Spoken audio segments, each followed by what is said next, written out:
they are actually holding themselves to account. They don't realize that in future, they might suffer for what they're doing to somebody else.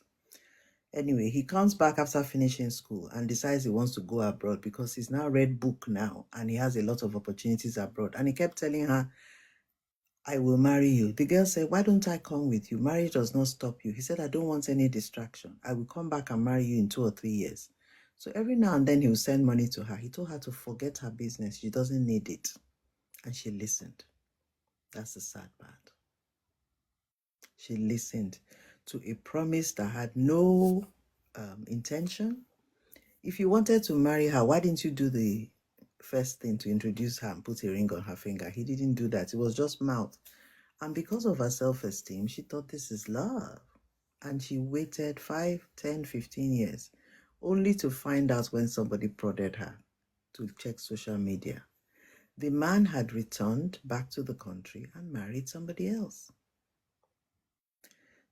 You see, when I analyze this story, I always ask myself, why did we get to the point where we accept a promise without any intention? Somebody's not doing anything about it.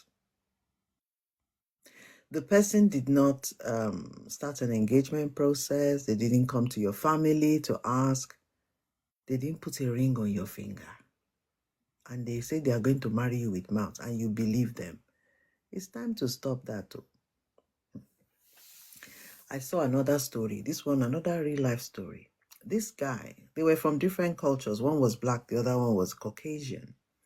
He actually remarked at the engagement that she was the only woman he had met who said, what is your intention here? That is a woman who knows her value. She knows who she is. She knows that she's not here for anybody to mess her around. So that is how I'm starting this story today. When I was getting married, we talked about plans, but somehow the plans began to fade. And I found myself grappling, trying to understand what was going on. So